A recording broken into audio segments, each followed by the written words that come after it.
Howdy, and welcome to Wise About Texas, your award-winning Texas history podcast. This is your host, Ken Wise. Thanks so much for tuning in today. I want to lead today with a little warning. It's allergy season here in Texas, which only lasts for 12 months out of the year. So if I sound a little rough today, that's the reason. Today, we're going to continue our series on the Texas Rangers, and we're going to talk about one of the earliest Texas Rangers. My friend and great Texas historian, Dr. Richard McCaslin, who is at the University of North Texas, he divides the 200 years of the Texas Rangers into four basic periods. His first period is he calls the antebellum period, from 1823 to 1861, which, alluding back to our last episode, episode 119, was mostly a military era where the Rangers performed as a military unit. The next period is the Frontier Battalion period from 1874 to 1902, during which the Rangers were fighting on the western frontier of Texas, protecting the settlements from Indian raids. They were doing some scouting, etc., which was also mostly a military function. The third era Dr. McCaslin discusses is the Ranger Force, which is 1902 to 1935, which I'll call quasi-military because though you had most of Texas fairly settled and the Rangers beginning to perform more of a recognizable, to us at least, law enforcement function most of the time. You also had some very rough and remote areas which were much more like the frontier, and even though they may have been performing a law enforcement function, the service that was necessary looked an awful lot like it did on the frontier, quasi-military. And the final era from Dr. McCaslin is he refers to as the DPS era, which is from 1935 to now, where the Rangers became an organization of law enforcement professionals. So today, we're going to go back to the original era, the antebellum era, and we're going to talk about a very famous Ranger with a very unique nickname, Matthew Old Paint Caldwell. So let's go back to before Texas independence and get wise about Texas.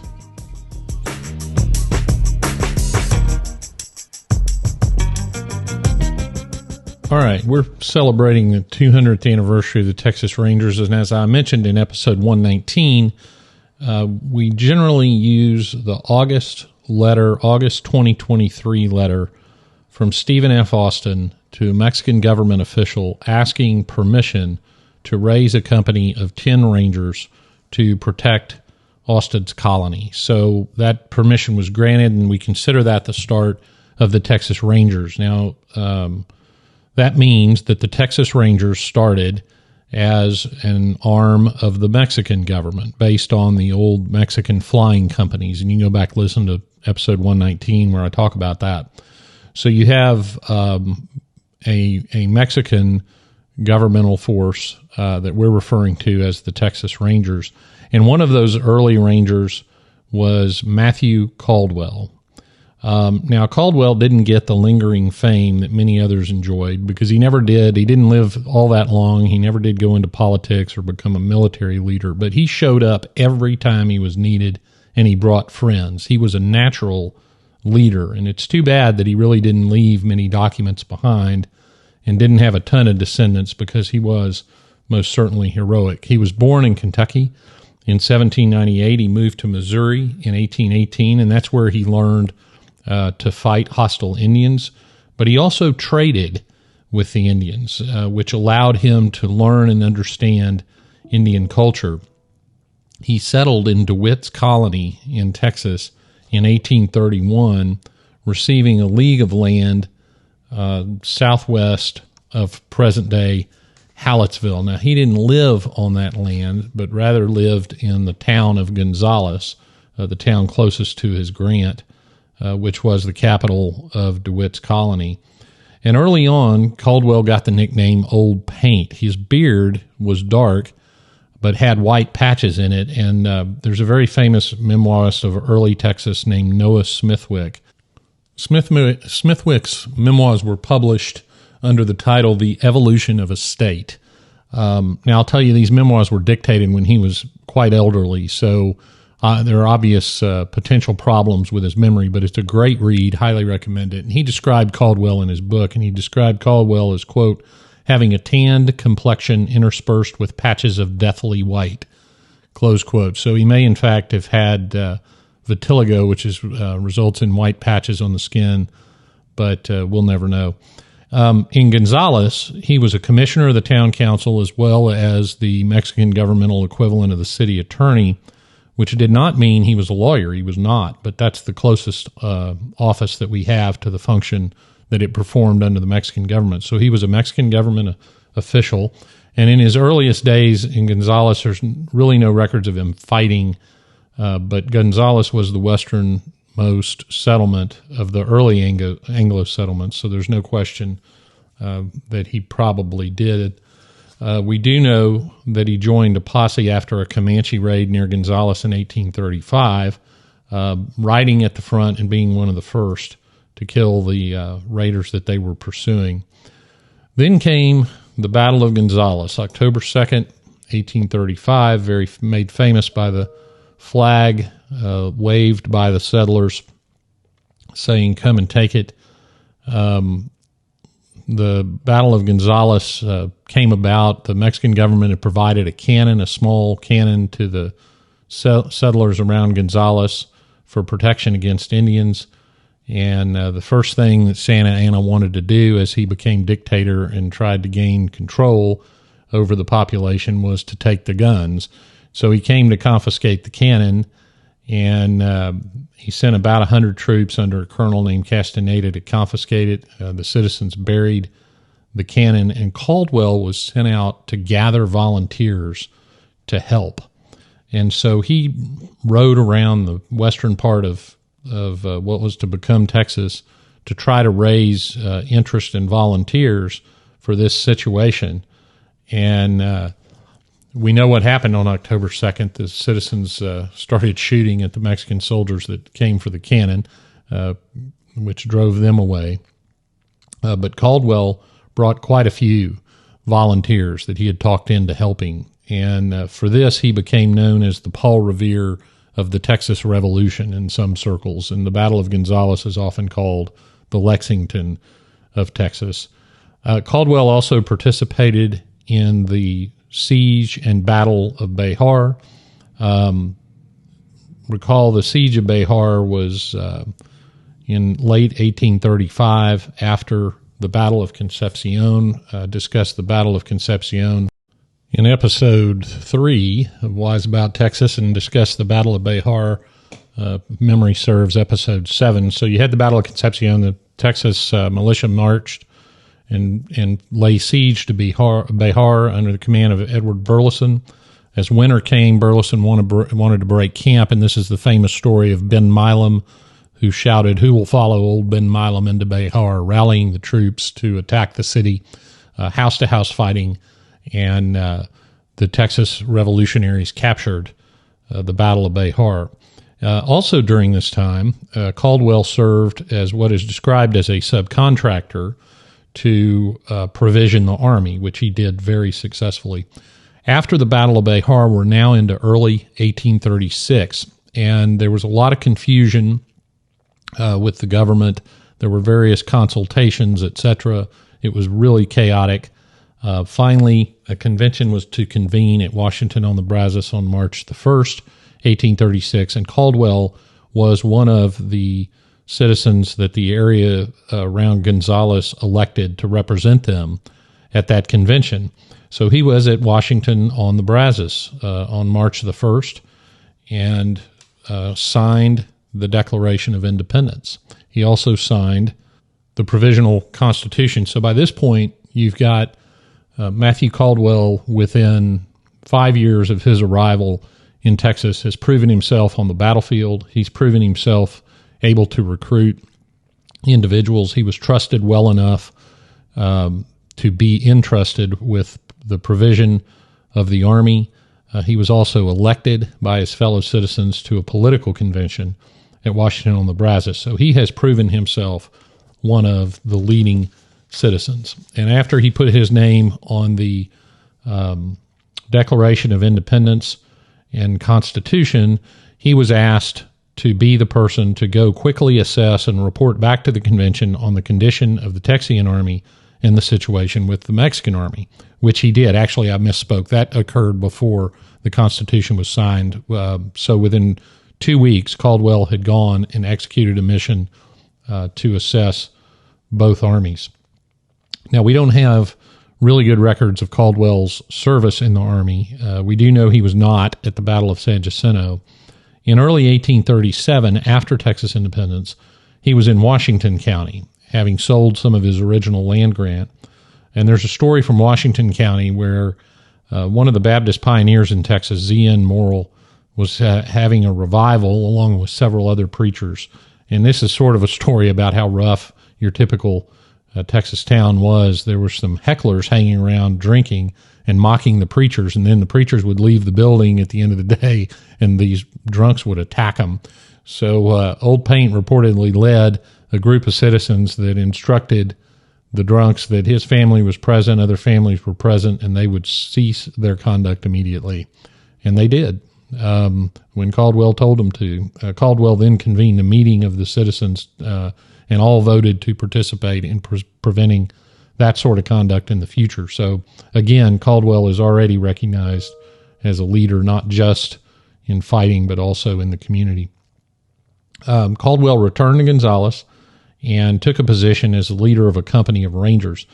At one point, he was out scouting. He encountered some Mexican troops below the Nueces River, which is quite a distance from Gonzales.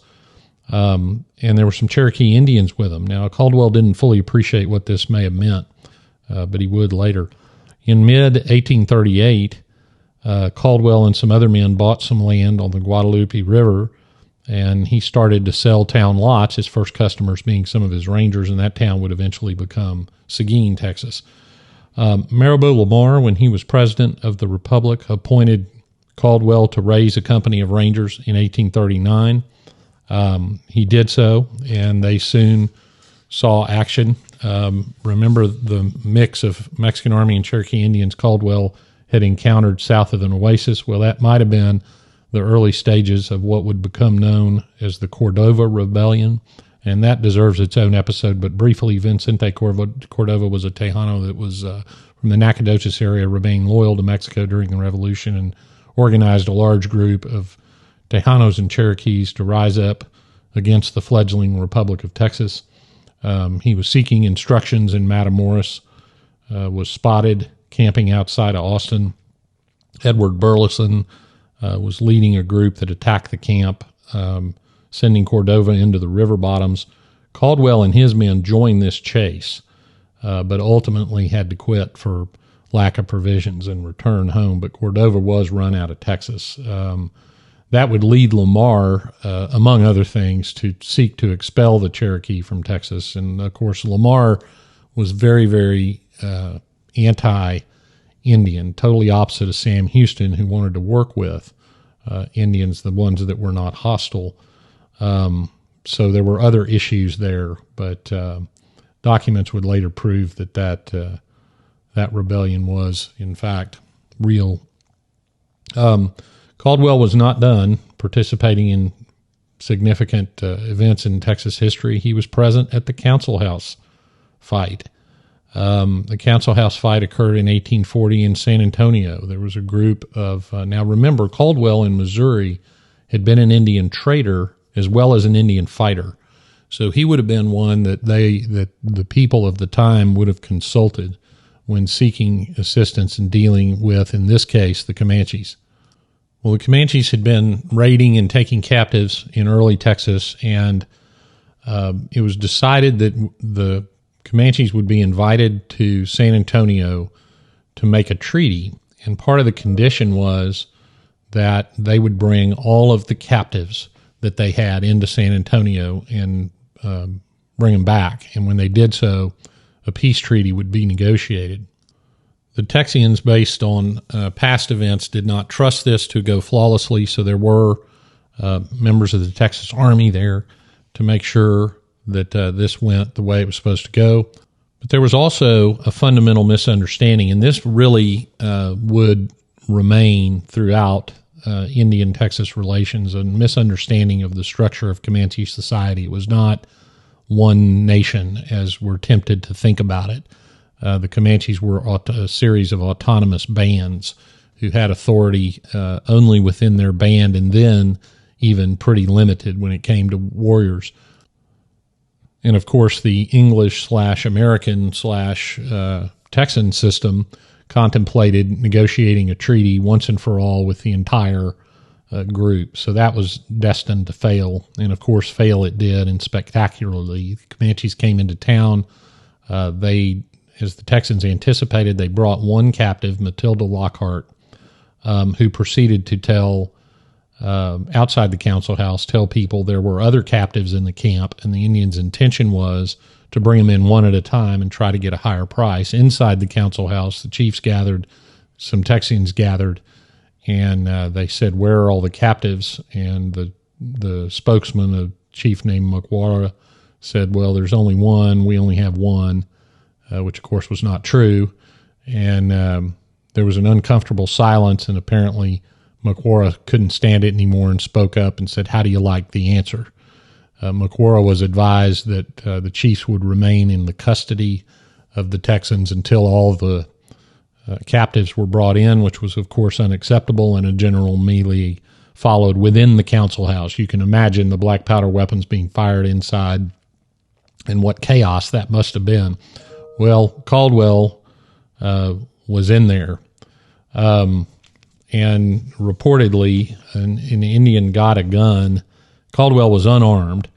He grabbed a gun that an Indian had taken, shot the Indian with the gun that he grabbed, and then proceeded to kill another one by swinging the gun at him, breaking it in half, at which point it's also reported that Caldwell started picking up rocks and fighting with those. He was shot during the incident, shot in the leg by friendly fire, no doubt, but survived and continued to fight in subsequent events. And I say subsequent events, the council house fight begat what was and will always be the largest single Comanche raid in Texas history. It started in North Texas, proceeded all the way to the coast, a town called Linville, south of Victoria, where and the Indians were killing and looting along the way, taking captives.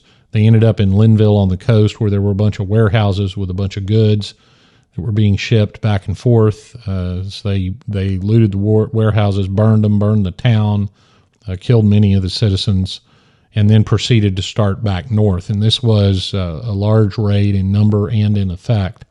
Caldwell was, despite being wounded, on the trail, and he's the one that determined where he thought they would cross the Guadalupe River and the best place to engage, which turned out to be at a place called Plum Creek. At Plum Creek, they did in fact meet the returning raiders, and Caldwell graciously surrendered his command of the volunteers and rangers to the Texas Army General Felix Huston, despite the men wanting Caldwell to lead them. There's lots of different accounts of the Battle of Plum Creek. If you average them all out, they're said to be maybe 1,000 Indians and about 200 Texans. We'll never know exactly. During the process of the battle, at one point, there was a very significant Comanche chief killed off his horse, and Caldwell recognized at that moment that was the time to charge, and he yelled at General Houston, "Now's the time." Caldwell was an experienced Indian fighter. Houston was not, and so Houston wisely took his counsel, and Plum Creek turned into a running battle, but a total rout for the Comanches. And the significance of that battle was really that it pushed what many describe as the Indian frontier further north and away from a lot of the settlements. That was a very significant three-part exchange: council house fight, Linville raid, often referred to as Great Comanche Raid, and the Battle of Plum Creek. But Caldwell wasn't done. President Lamar decided that Texas was entitled to a piece of at least, if not all, of the lucrative trading that went through Santa Fe, now New Mexico. Lamar the Republic of Texas period claimed the area around Santa Fe and that part of New Mexico as part of the Republic of Texas due to the winning of independence at San Jacinto. In fact, we claimed at that time that the Republic of Texas extended into Colorado. Some of us still do. And so Lamar's idea was they were going to mount a trade mission. So he gathered 300, probably more than 300 men, 21 wagons. They leave from an area north of Austin, and they're going to travel all the way to Santa Fe. And the idea was going to be, at least in Lamar's mind, that once they arrived in Santa Fe, the citizens would welcome them, and they'd be so happy to be part of the Republic of Texas, et cetera, et cetera. The problem is, one of the problems was that they picked a route that took them north from Waco, up through the South Plains and the Llano Estacado. Well, that is a terrible idea. And there's a reason the Goodnight Loving Trail did not go that way later in Texas history. There's no water. There's very little to eat. The water that is there is alkaline and bad, and so is a very, very dangerous place to travel at the time. And in fact, the expedition stalled. They were starving to death, and it was just not well done. But they sent a smaller delegation on to Santa Fe, expecting the great welcome. And what they got instead was armed resistance. Finally, the main group caught up. Everybody was made a prisoner. They were marched 1,800 miles to Mexico City. It was, and with many of them being killed along the way by Mexican troops. It was a total abject disaster. The prisoners eventually would be released, but that was the Santa Fe expedition was one of the great failures of the Republic of Texas. Caldwell, though, didn't have to march all the way to Mexico City. The reason is he got smallpox. So here's this guy who's been through all this stuff. He ends up catching smallpox, but not even smallpox could kill old Paint Caldwell. He survived and would return to participate in more important events in Texas history. He was in San Antonio in 1842. In several episodes of Wise About Texas, I've mentioned the invasions of 1842. The Mexican army invaded Texas twice, both of them fairly successful. Well, in September, a force under General Adrian Wool, Mexican General Adrian Wool, captured San Antonio. Coincidentally, that capture occurred on September 11th, 1842.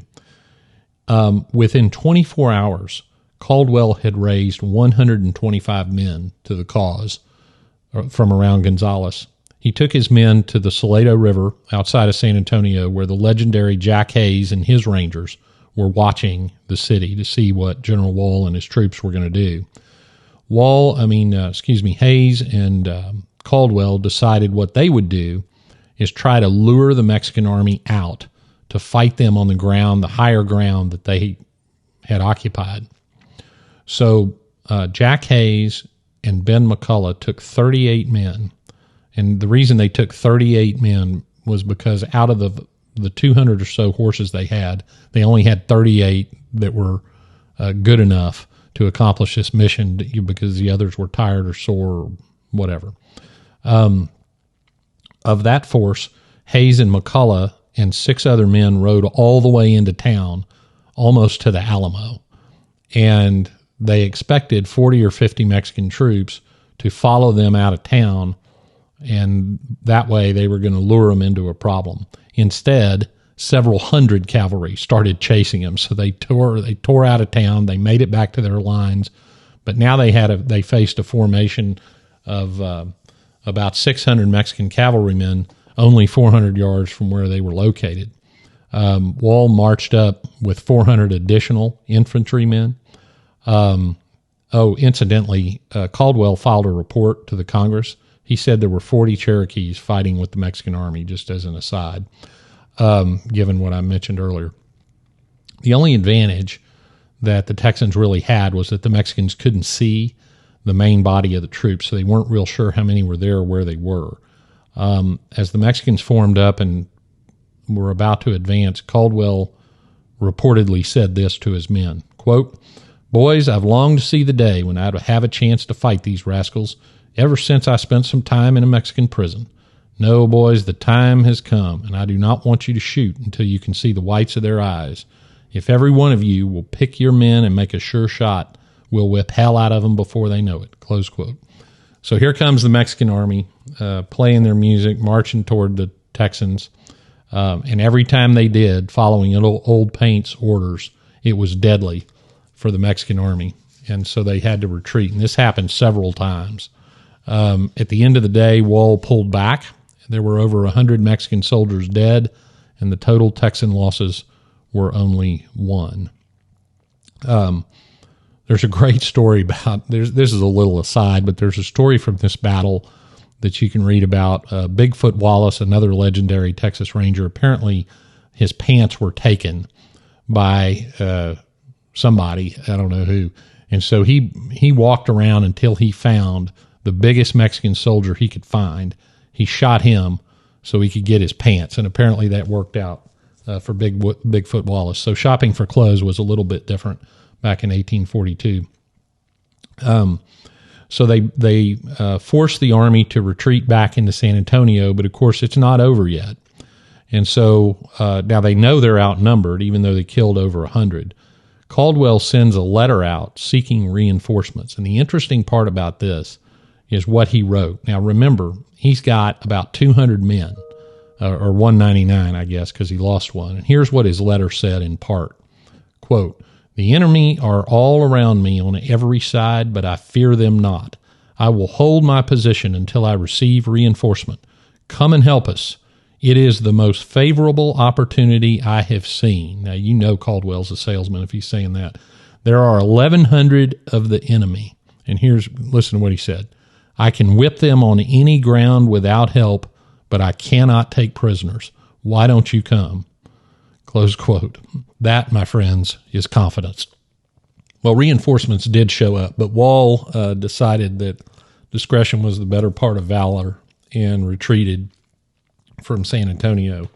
The Texans chased him, but they never could. The conditions were not right. They never could catch him. And for that, actually, Caldwell was harshly criticized because the Mexicans did take prisoners and take them down to Perote prison. But Caldwell caught a lot of heat for that, and which he accepted and didn't make any excuses or anything except to explain that he didn't think it was the best, that he couldn't pursue him adequately. And Woll, in the meantime, could not get back to Mexico fast enough. He didn't want to face troops under Caldwell's command. Well, that action in 1842 would be Old Paint's last. He returned to his home. He died in December of that year, December of 1842. We're not sure exactly what got him, but one of the people that eulogized him at his funeral was named D.C. Van Derlip, and he said this about Caldwell's death, quote, "The fatigue and anxiety of camp life predisposes the human system for the reception of the disease of which he dies," close quote. And after all that Caldwell had seen and done and endured in his 44 years, the deprivation of the Santa Fe expedition, the battle wounds, and even smallpox, I'm sure that's true. Now, let me tell you something else that Van Derlip said at his funeral.